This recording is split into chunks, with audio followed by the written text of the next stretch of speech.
Hello hi friends नमस्कार Supriya kitchen को आपण मन को बहुत बहुत स्वागत। चलतु आज बनैबा पोटल कोरमा भोजी परी स्टाइल रे बनैबा सबू टिप्स आउ ट्रिक्स बतैबी पूरा पूरी भोजी परी लागिबो खाइबा को बहुत ही टेस्टी आउ सुंदर भी देखा जिवो। चलतु बनैबा आज पोटल कोरमा भात सांगे खांतु कि रोटी सांगे खांतु कि परोटा सांगे खांतु जो थे खाइले भी बहुत टेस्टी लगिबो।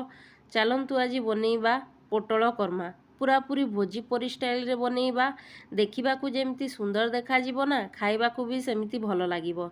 चलतु बनैबा।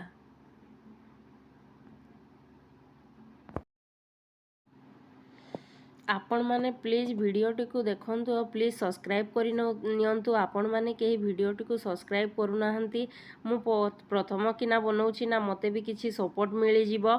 प्लीज वीडियोटी को सब्सक्राइब करि नेबे। देखंतु मु एठिरे 400 ग्राम पोटल नहीं जाइछि तारो आगो पछ भाग काटी नै कि ताकू धोई देइछि। दुईटी मीडियम साइज रो आलू नहीं जाइछि ताकू एम्ति दी खंड करी दी खंड करी काटी नहीं ताकू एमती चकुर पछपट साइज टिके ताकू खोरी भी नहीं आउ आलू को एमती लंबा लंबा किना काटी नहीं। चलतु बनैबा एबे मसला रे मु 3टी मीडियम साइज रो प्याज नहीं जाइछि रसुण नहीं अदा नहीं आ 2टी टमाटो नहीं आउ सेथिरे मगज पुस्ता और काजू को मु गोटे गोटे चामच देकी सबको बोतराई नहीं। देखंतु सबको मु एबे बोतराई देइछि। चलंतु बनै नबा एबे मसला तारो।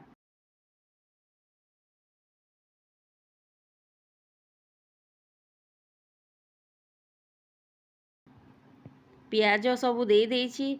पियाज अदा रसुण सबको देई भल भाबरे भाजी नेछि। भल भाबरे भाजी हला परे किछि समय भाजी हला परे तापरे मु देई सेथिरे टमाटो को भी देई देबी। प्रथमे आगो पियाज रसुण अदा को किछि समय भाजीबा पई छाड़ी देइछि। देखंतु या टिके किसी समय भाजी हो सारा परे ना तापरे आमे देई देबा सेथिरे टमाटो। एबे मु एथिरे टमाटो भी ऐड करी नेली।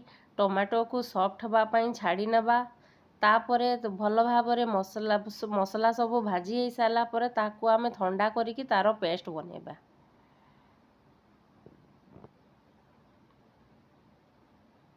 देखंतु एबे सब सॉफ्ट हो सारलानी भाजी मध्य हो सारलानी।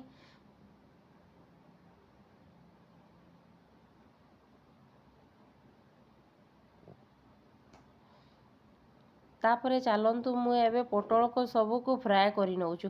आपण माने चाहिले सेलो फ्राए भी करि परिबे मु किंतु या को डीप फ्राए करि नैछि। देखंतु पोटल भाजी हो सारलानी।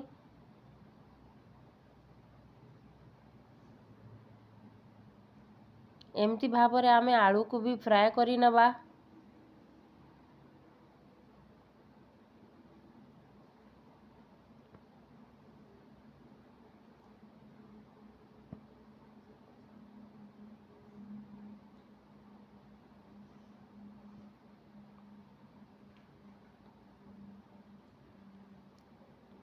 देखंतु मु आलू को भी फ्राए करि नैछि। प्लीज वीडियोटी देख भल लागिले सब्सक्राइब करि नेबे मते भी किछि सपोर्ट मिली जिवो। प्लीज आपण देखुचंती आ वीडियोटी को सब्सक्राइब करू नाहंती प्लीज वीडियोटी को सब्सक्राइब करि नेबे। देखंतु से समय रो मोर आलू भी फ्राए हो सारलानी। आलू को भी आमे काढी नबा।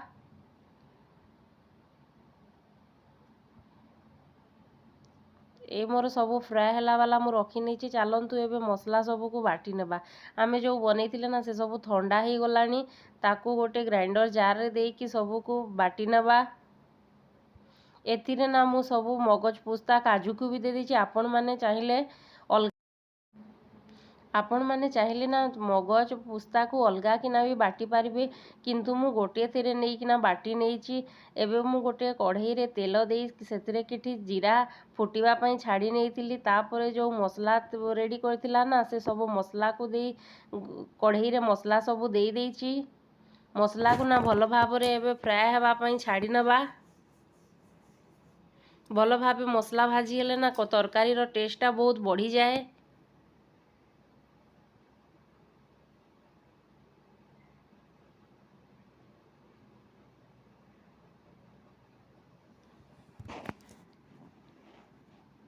देखो मु किछि समय मसला को एभरिया भाव छाड़ी नहीं मसला है पर एथिरे देदेबा आम हलदी गुंड लंका गुंड मु एथिरे कश्मीरी रेड चिली पाउडर नहीं आपण माने चाहिए तीखा लाल भी नहीं पारिबे।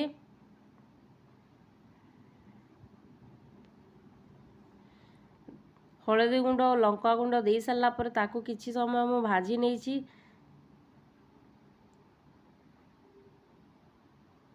तापर आमु एथिरे दे देइछि मीट मसला देबे नहले मटन मसला देबे जो भी मसला की करी पाउडर भी दे पारे। तापर दे देइछि मु छोटो छोटो 2 चम्मच धनिया गुंड दे देइछि आ किछि कस्तूरी मेथी भी दे देइछि। तापर स्वाद अनुसार लूण दे दबा पुणी किछि समय याकू भाजीबा पई छाड़ी नबा मसला रु तेल बाहरिबा पर्यंत मसला को भाजी नबा। मसलार कलर भी चेंज हो आसलानी ना देखंतु के भलिया भाबरे मसलार कलर सब चेंज हो जाइछि। तापर मोर मसला एबे रेडी हो गला। तापर देई देबा एथिरे आमे छणा होई रखिथिबा आलू पोटल को किछि समय एभली भाबरे मसला सहित कसी घोड़णी देई देई कसी नबा। कसी साइला परे ना मु एथिरे पानी ऐड करी नेबी। एबे देखंतु मु एथिरे एबे पानी ऐड करी नेइछि। आपण माने चाहिए गरम पानी भी नहीं पारिबे गरम पानी देले बहुत भल हुए। तापर सबू को भल भाव मिसई नबा पानी देइछि ना पानी टिके छाड़ी नेबे फुटिला परे तापर भल भाव सबू को आलू पोटल मसला को सबू को मिसई नेबे। देखंतु मु ए बलिया भाव सबू को मिसई नेइछि। तापर याकू ना भल भाव फुटिबा पई छाड़ी नबा।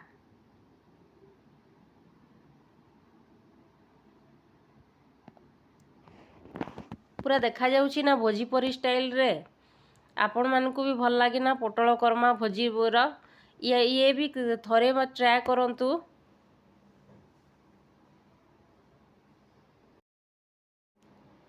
थरे एभली उपाय ना थरे घरे बनै देखंतु बहुत ही टेस्टी लागिबो।